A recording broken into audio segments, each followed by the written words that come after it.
Rossiyada yer olib uy qurish uchun qanaqa dokumentlar kerak va yerni, uyni asosiy dokumentlari o'zi qanaqa bo'ladi? Shular haqida bugun gaplashamiz. Sizlar bilan Samandar qani ketdik. Men o'zimni tanishtirsam, biz shu Rossiyada uy qurib sotish bilan shug'ullanamiz.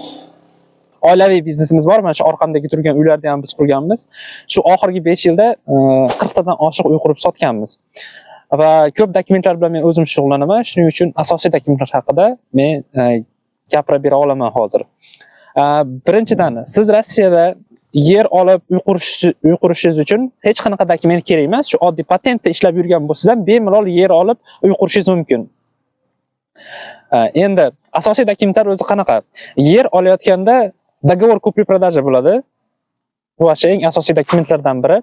Договор купли-продажи tuziladi va o'zingiz nomingizga o'tkazishingiz uchun yerni shu MFC ga boriladi. Shu договор купли-продажani ham o'zi MFC da yordam berishadi tuzishga. Shu договор tuziladi va MFC da sizlar заявление topshirasizlar.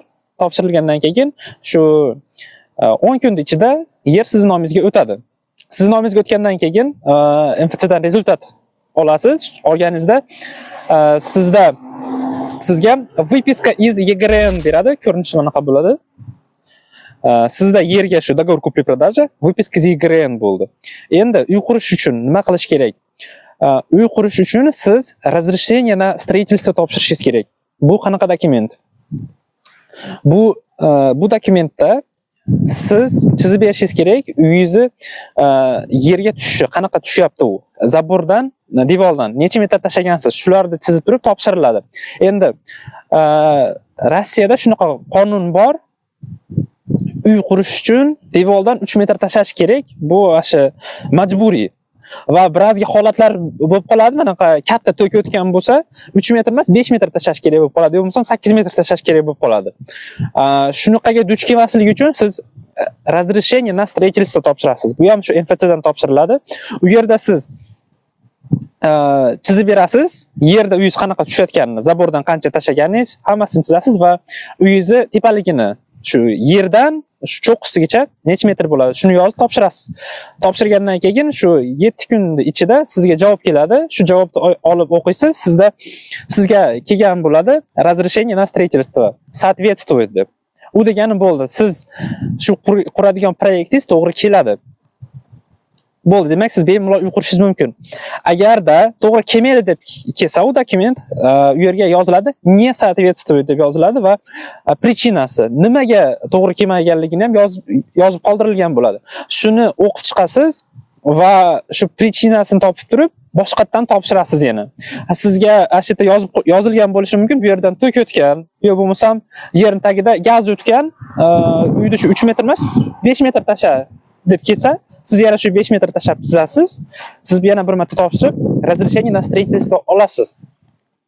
Bu qog'ozni olgandan keyin bemalol xotirjam uy qurishingiz mumkin, chunki siz hech qanaqangi qizil liniyaga tushib qolmagansiz. Agarda mabodo qizil liniyaga tushib qolsangiz, keyinchalik siz uyingizni buzdirib yuborishi ham mumkin государство. Shunaqaga duch kelmaslik uchun обязательно разрешение на строительство topshirishimiz kerak. Bu разрешениeni olgandan keyin ko'rinishi mana bunaqa bo'ladi. Olgandan keyin bemalol uyimizni quramiz. Mana misol uchun orqamda uy qurilgan. Mana shunaqa holatga kelib uyni o'sha qurib bo'lgandan keyin kadastrovый injener chaqiramiz. Kadastrovый injener texnический plan chizib beradi. Texnический plan shu uyni proyektini chizib beradi, bunday qilib aytganda. Proyektini chizib diskka yuklab beradi. Bu diskni olib biz yana MFC ga topshiramiz, завершение на строительство ga. Завершение на строительство ga topshiramiz va завершение на строительство kelgandan keyin qo'lingizda shu dokument bo'ladi. Siz demak uyda qonuniy qurgansiz, bo'ldi. Завершение на строительство olgandan keyin ma'lum vaqtdan keyin uy ham sizning nomingizda paydo bo'lib qoladi. Yangi shu kadastrovый nomeri paydo bo'lib qoladi. Agar sizda gosuslugi bo'lsa, gosuslugidan kirib tekshirib olishingiz mumkin. Agar bu narsa yo'q bo'lsa, bir 10 kundan keyin MFC ga borib, siz выписка из ЕГРН zakaz qilishingiz kerak. Выписка из ЕГРН bu ashi yerdagi sizda bor edi, endi uyga ham zakaz qilasiz, olasiz. Va sizda asosiy dokumentlar bo'lyapti bu. Договор купли-продажи yerdagi, выписка из ЕГРН yerdagi, разрешение на строительство uyga, завершение на строительство, siz uy qurilishi tugatdim degan haqida qog'oz va выписка из ЕГРН uyniki. Bo'ldi, mana shu yer bilan uyda eng asosiy dokumentlari. Bu sizlarning eng asosiy dokumentlar. Bundan keyin siz Присвоение adresi qilasiz uyga. Присвоение adresi nima degani? O'zida aslida uyni qurib bo'lganingizdan keyin uyni shu kadastr nomeri bo'ladi, lekin adresi yo'q bo'ladi. Adresi paydo bo'lishi uchun siz yana shu MFC dan topshirasiz присвоение adresga. U keyin shu uyingizga adres qilib beradi. Bu adresni olganingizdan keyin prikaz nomi, prikaz na присвоение adresi. U yerda shu uyingiz nomeri paydo bo'lgan bo'ladi. Agarda siz shu dokumentlarni tushunmagan bo'lsangiz, bu videoni qayta ko'rishingiz mumkin. Yo bo'lmasam umuman bu haqida o'ylagingiz kelmasa, realtorlarga murojaat qilishingiz mumkin. Realtorlar bu shu